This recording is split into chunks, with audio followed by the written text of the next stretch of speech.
Jeff Daniels was worried that one scene in Dumb and Dumber would end his career, until Jim Carrey told him, go all the way with it. Dumb and Dumber turns 30 years old this week, so here are some things I bet you never knew about it. The story behind Dumb and Dumber starts somewhat surprisingly with John Hughes, the guy who wrote Home Alone, Ferris Bueller, and The Breakfast Club. The idea for Dumb and Dumber actually originated with John Hughes. He came up with it and wrote about 50 pages of the script. He then hired Peter Farrelly, Bobby Farrelly, and Bennett Yellen to write the rest of the movie, but then when his studio deal ended, killing everything he had in development, John Hughes let the Farrelly brothers and Bennett Yellen have the project and just requested that they take his name off of it. The Farrelly brothers, by the way, are Peter and Bobby Farrelly, who were born in Cumberland, Rhode Island in the 1950s, 2 years apart. Peter first became interested in writing after graduating from Providence College with an accounting degree. So he went and got a master's in fine arts at Columbia, and in the late 80s and early 90s, he published 2 novels, Outside Providence and The Comedy Writer, and sold a number of never-produced movie scripts. He'd eventually enlist his brother to help him out, and they officially became the Farrelly brothers writing team. They wrote for Seinfeld in the early 90s, but still none of their screenplays were getting produced. So their agent said they should just direct a movie themselves, and they decided it would be Dumb and Dumber, the script that they wrote with Bennett Yellen off of that John Hughes idea. A lot of producers and studios passed on the project, to the point where they had to change the title after a rewrite to get people to read it. The decoy title was A Power Tool Is Not a Toy. The Farrellys eventually got the movie set up at New Line with a budget of $17 million,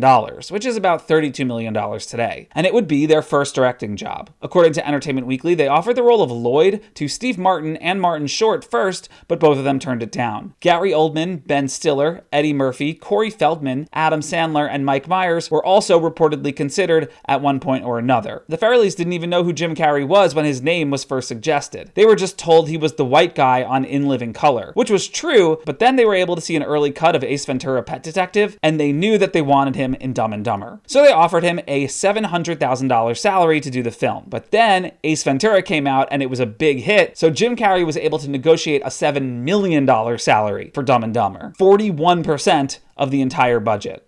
And $7 million, by the way, is about $15 million today. Jim Carrey's chipped tooth in the movie is real. The actor lost part of his tooth in a classroom brawl when he was a kid and had it capped, but then for the movie, he had the crown temporarily removed. The Farrellys wanted Nick Cage to play Harry, but New Line said no because of his asking price. Cage, for what it's worth, says he turned down Dumb and Dumber to do Leaving Las Vegas instead. At some point in the process, they also looked at Chris Elliott, Chris Farley, and Rob Lowe for the part of Harry, but they landed on Jeff Daniels. New Line originally didn't want him because he was mostly known for dramatic parts at the time. But the Farrellys and Jim Carrey persisted, and eventually New Line agreed, but the studio apparently gave Jeff Daniels a lowball offer of just $50,000 to discourage him from taking the part. $50K is about $108,000 today, and that's also 140 times less than his co-star. And then Jeff Daniels' agents told him not to do it because they were worried how it would affect his career. Daniels told USA Today earlier this year, "I had agents who weren't wrong telling me, you're a serious actor. This is not the direction you need to be going. We're going to stop this and get you off this movie." But Daniels didn't listen. Quote, "I wanted to shake it up with a comedy, and I wanted to work with Jim Carrey." So he accepted the offer. Meanwhile, Halle Berry was offered the roles of both Mary Swanson and Beth Jordan, but turned them both down. Dumb and Dumber went into production on April 30th, 1994, and it shot on location in Utah, Colorado, Pennsylvania, and Rhode Island. Scenes that took place in Aspen were actually Breckenridge, Colorado,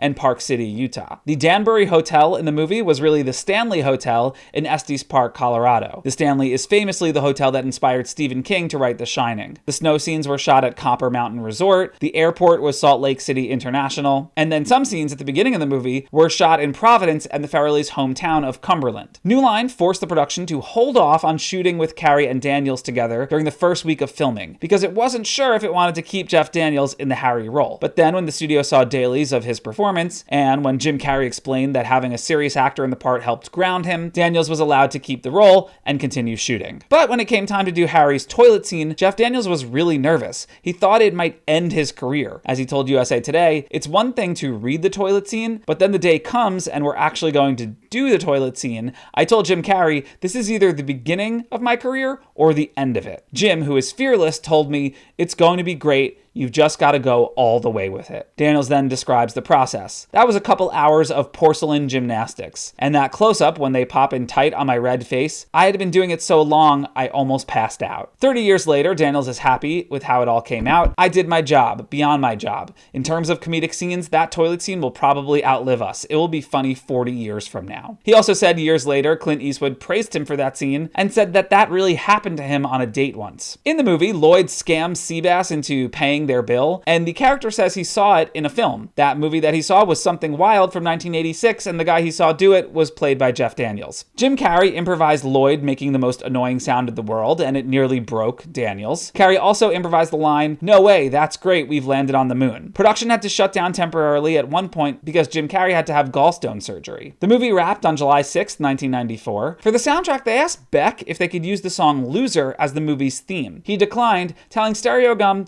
"I remember getting a phone call one day. My manager said, there's a film. They want to use Loser as the theme song." There was a long pause, and he said, "The name of the film is Dumb and Dumber." And I just remember, that sums up what the world thinks of me at this point. Dead-Eye Dick's New Age Girl became the first single from the soundtrack, and it was a hit, charting at number 27 in the US. Dumb and Dumber opened on 2,447 screens on December 16th, 1994. It landed at number 1, making $16.4 million opening weekend, before going on to gross $246 million total worldwide. A huge success considering its $17 million budget. Dumb and Dumber capped off Jim Carrey's remarkable 1994 hat trick that also included Ace Ventura and The Mask. He became the first actor to have 3 movies debut at number 1 in the same year. All 3 films grossed 9 figures at the box office, and together they made more than $700 million total. In today's money, that would be $1.5 billion. Critics were a little soft on Dumb and Dumber. Today, 67% of the 52 reviews assessed by Rotten Tomatoes are positive, and on Metacritic it only has a 41. The Buffalo News, Salt Lake Tribune, and Roanoke Times put the movie on their worst of 1994 lists. While Dumb and Dumber did win 2 MTV Movie Awards, Carrey for Best Comic Performance, and then Carrey and Lauren Holly for Best Kiss. Carrey and Holly actually dated and were married for a brief time in real life. In 2000, Total Film readers voted Dumb and Dumber as the 5th greatest comedy ever, and in 2008, Empire named it number 445 on the list of the 500 greatest movies of all time, which is reflective of what happened after its theatrical run. Dumb and Dumber's popularity only grew on VHS, cable, and later DVD, turning it into a comedy classic. The movie revitalized Jeff Daniels' career and showed off his range. It was also, at that point, his most successful movie ever, proving his agents wrong. The film established the Farrellys as a comedy powerhouse. They'd go on to make Kingpin, Something About Mary, and Fever Pitch. Peter Farrelly's Green Book would win the Oscar for Best Picture. And Dumb and Dumber solidified beyond any doubt that Jim Carrey was a star. In 1995, the movie got its own animated series written by the movie's co-writer, Bennett Yellen. In fact, all 3 of Jim Carrey's 1994 hits were turned into animated series, and they all crossed over with each other. In 2003, a prequel film hit theaters, Dumb and Dumberer When Harry Met Lloyd. Derek Richardson and Eric Christian Olsen played the lead roles. The Farrellys were not involved. It grossed $39 million worldwide and has just 10% on Rotten Tomatoes. But then in 2014, Carrey and Daniels and the Farrellys returned to make the sequel Dumb and Dumber 2. It was panned by critics, getting just 30% on Rotten Tomatoes and a 36 on Metacritic, but it made $170 million off a $50 million budget, meaning it was a modest hit.